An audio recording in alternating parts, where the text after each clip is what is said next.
जिस ज्योतिर्लिंग के दर्शन के लिए आप लोग पधारे हैं, ये राम से 14 पीढ़ी पूर्व मानधाता राजा हुए हैं। शिव पुराण में उल्लेख है, जिन्होंने मां से नहीं पिता से जन्म लिया था। उनकी तपस्या से ये शिवलिंग प्रकट में स्थापित लिंग नहीं है। जिस प्रकार आरती करते हम प्रण अक्षर के मध्य, ओम अक्षर के मध्य, यह तीनों एका, जय शिव ओंकारा।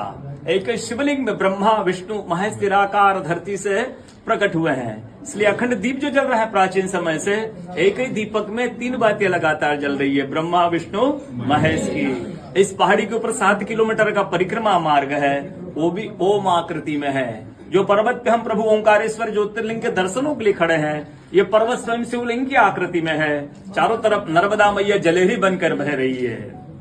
पूरे 12 ज्योतिर्लिंगों में शयन आरती होती है, लेकिन बाबा का विश्राम ओंकारेश्वर ज्योतिर्लिंग में है। यहाँ शयन करके 3 बजे रात उठकर महाकालेश्वर जाएंगे, वहाँ स्नान करेंगे। इसलिए वहाँ का भस्म आरती प्रसिद्ध है, यहाँ का शयन आरती प्रसिद्ध है। शिव पुराण में भी कथा आती है, महिलाएं 16 सोमवार व्रत करती है, उसमें भी कथा आती है। क्या कथा आती है? प्रतिदिन भोलेनाथ आते हैं, माँ के साथ विश्राम करके सुबह ब्रह्म मुहूर्त मुड़कर चले जाते हैं। एक दिन जब भोले बाबा माँ के साथ पधारते तो माँ पुजारी से पूछती है, पुजारी हमें विश्राम के लिए जा रहे हैं, चौपड़ पासे में किनकी जीत होगी? पुजारी बोलते हैं कि आज ये भोले बाबा जीतेंगे। ऐसा बोलकर पुजारी घर चले जाते हैं। भोले बाबा माँ विश्राम के लिए चले जाते हैं। सुबह ब्रह्म मुहूर्त में जैसे ही भोले बाबा माँ बाहर निकलते हैं, पुजारी द्वार पर रहते तो माँ पुजारी से पूछती, पुजारी कल मैंने आपसे पूछा था हमें विश्राम के लिए जा रहे, चौपड़ पासे में किनकी जीत होगी? आपने कहा भोले बाबा जीतेंगे।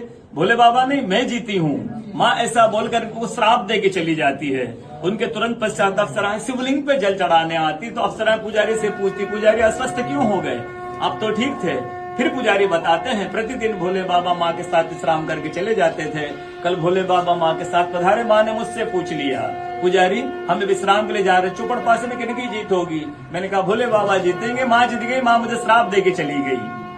अप्सरा बोलते चिंता न करो, हम अंदर जाकर शिवलिंग की पूजा करके आते, फिर इसका उपाय बताएंगे।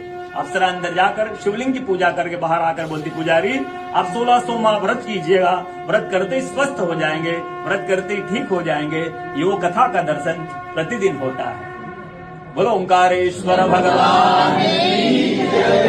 पूरे 12 ज्योतिर्लिंग में ओंकारेश्वर ही ऐसा ज्योतिर्लिंग है जिसके दर्शन के पश्चात कोई महानदी का दर्शन होता है, जिसके तट को छूकर कोई महानदी बह रही है। आप काशी जाएंगे, गंगा जी दूर है, उज्जैन जाएंगे, क्षिप्रा जी दूर है, सोमनाथ जाएंगे, समुद्र है, लेकिन ओंकारेश्वर ही ऐसा ज्योतिर्लिंग है जिसके दर्शन के पश्चात कोई महानदी का दर्शन होता है।